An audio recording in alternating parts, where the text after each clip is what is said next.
You look fine. So this is a sample from Ethiopia. As you can see, it's yes. As you can see, there's very good spores on it, and it has been dried. I cannot tell from that sample if it's alive. It could have been sprayed, then it's dead. It could have been more than a month old, then it probably is dead. There are so many factors that kills it. So when I have a sample and it's alive, then I'm happy. Do they have instructions how to send it Yeah. to people? Yeah. Very specific. And they don't always do as they're told. But in the perfect world, I would like a very nice leaf, pressed and dried, and put in a, well, maybe a cellophane bag or something. Not folded. Sometimes people think, well, just grab a plant, curl it, and then put it in a envelope. And then when I try to unfold it, it will break into a million pieces. And then it's very hard for me. So please, if some of you are going to collect samples, press it, dry it, and send it to me very nicely. Thank you. So the next thing is, as you can see, in the perfect world, it will look like this. I will put it on wet paper to re-alive it, and it will stay there for overnight in the fridge. No light is necessary. I have done it in so many ways that just put a little bit of water on a filter paper, put the lesion, and this staple is just to keep it flat, not from curling and funny things. This, like, why are you adding the water and stuff? Sorry? Why are you adding the water on this? To re-alive it, to have the spores suck up the moist. But the spores need a living host, right? Like, Yeah. So if you dry the plant and you send Yeah. It stays alive for some time. Sometime. Even though it's a biotroph, it Yeah. can actually stay. Yeah, Okay, it can. just, For we prefer not more than a month old, and in a dry place. Sometimes. But the next thing I would do, I would take this lesion and I don't know if we talked about, but ideally we would like a single lesion to work on, because then we believe that's well, it's easier later on because then we don't have to purify. yeah, and it's But originating from one single spore, ideally. But I mean that's in the ideal world, and sometimes it's a mixed sample, and you're not really able to no, I cannot tell the identify a difference. single lesion. I'm not that skilled yet. I cannot tell. So it can be a mix, that's what we want to say, but that we can solve that later on. Yeah. The next thing is to have these spores on a susceptible variety. In this case, it's Morocco. Number one, we found out, during time that is the most susceptible variety for almost everything. Is winter wheat or Yeah, it is winter. Yeah, no, it's spring wheat. Yeah. So In what age are these plants? it's In what age? Like, how old are they? how old? well, this is kind of too old. But around 12, 14 days during our condition. We are sowing a lot of plants on a Thursday, and then we treat it with Antagon, naked drag site, on Tuesday, Wednesday, and then it's good for next Monday. then I can use it for a week. So, and if you can see the spores on the plant there. So I just want to rub it a little bit to distribute the spores, to make it more even. And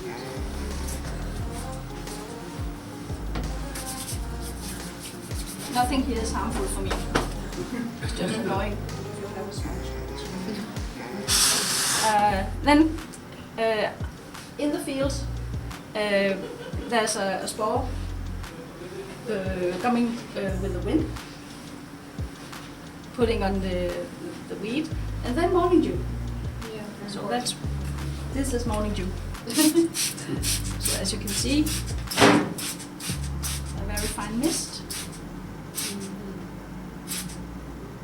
like this, and then we'll incubate it for 24 hours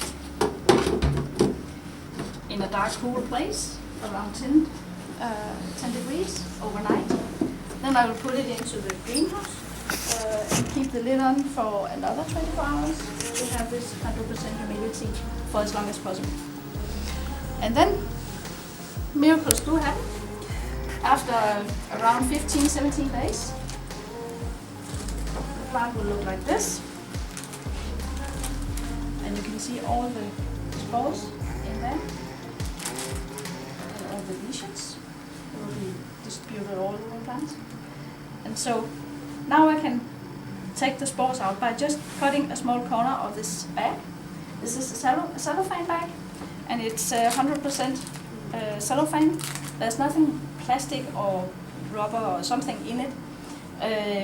We tried that, and the minute I put the bag on the plant, if there's just a tiny little bit of plastic, it's too tight. It will gain a lot of humidity, and the plant will rotten and die. And this, as you can see, it's very crisp.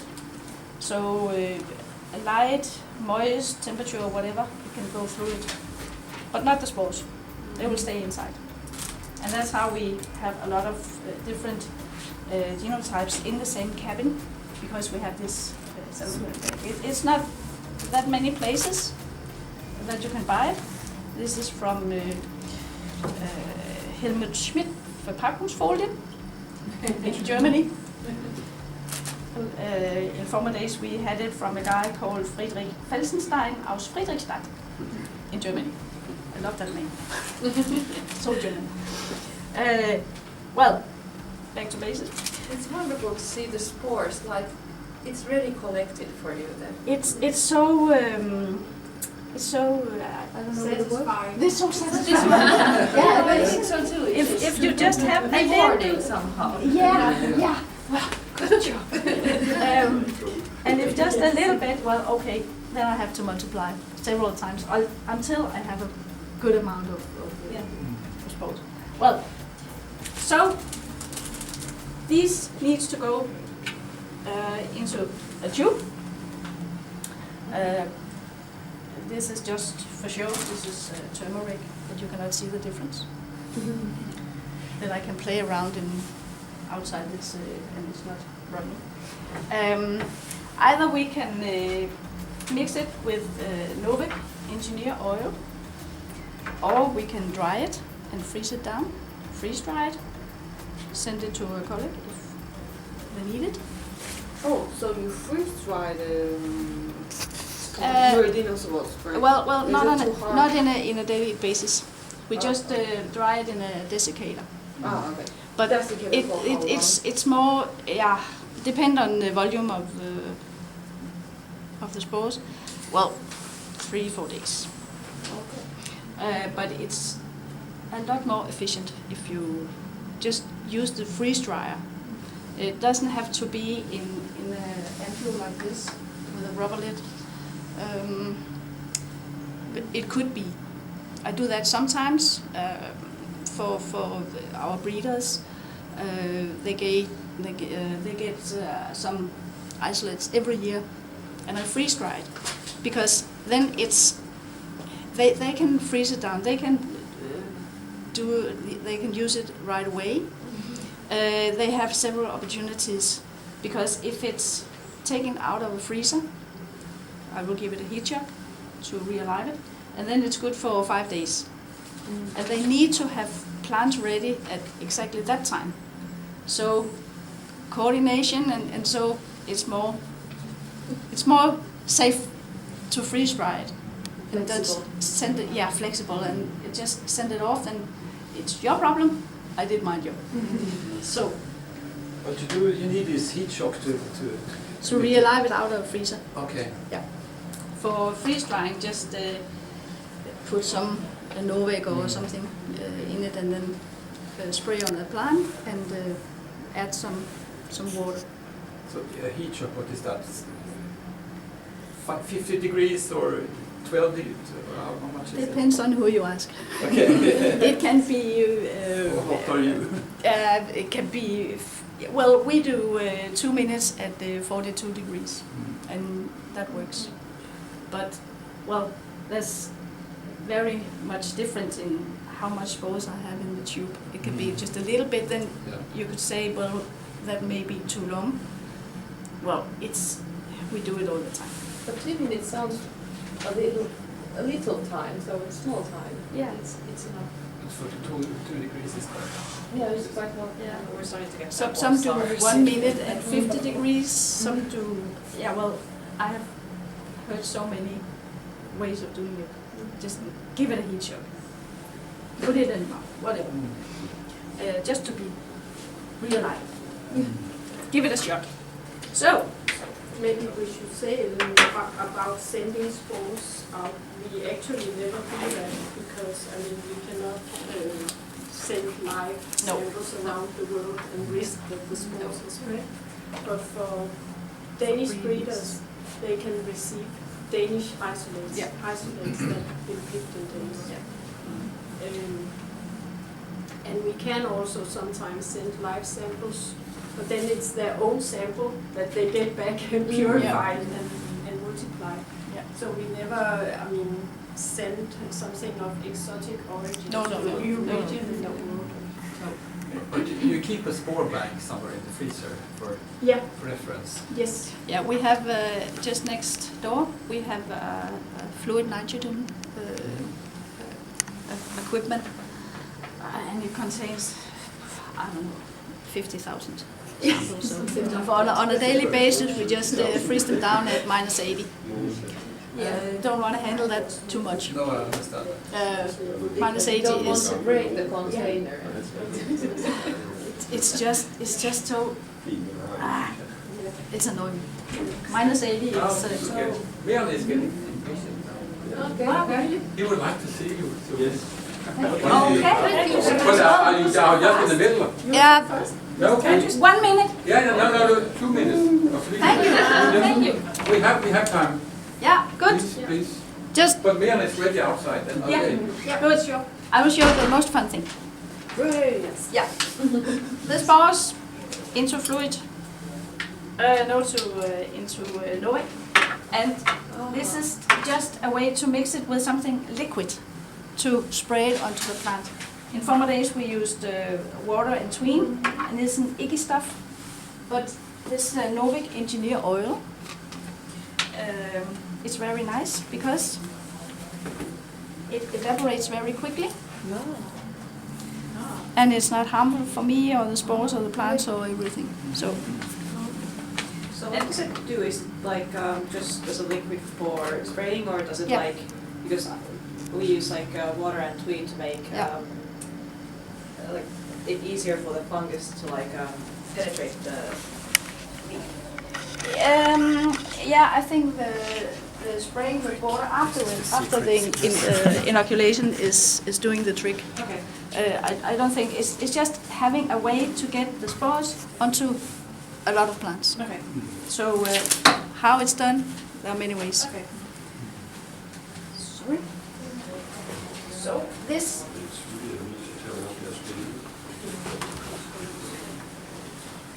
Now it's funny because I use this spray gun, airbrush, and this solution of spores and Novik. You know it's spores. It's not turmeric, it's spores. Just mix it. And then you can spray and distribute the spores. No, that's so cool. Yeah, it is. It's rewarding. It is now when I can play around. So I'll just paint the plants.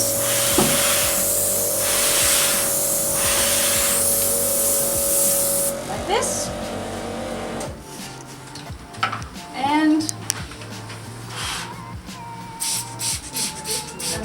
then water. Already, okay. And nothing will happen until I spray with water. Yeah, you guys so quickly that you need the more. So That's for the germination. Yeah.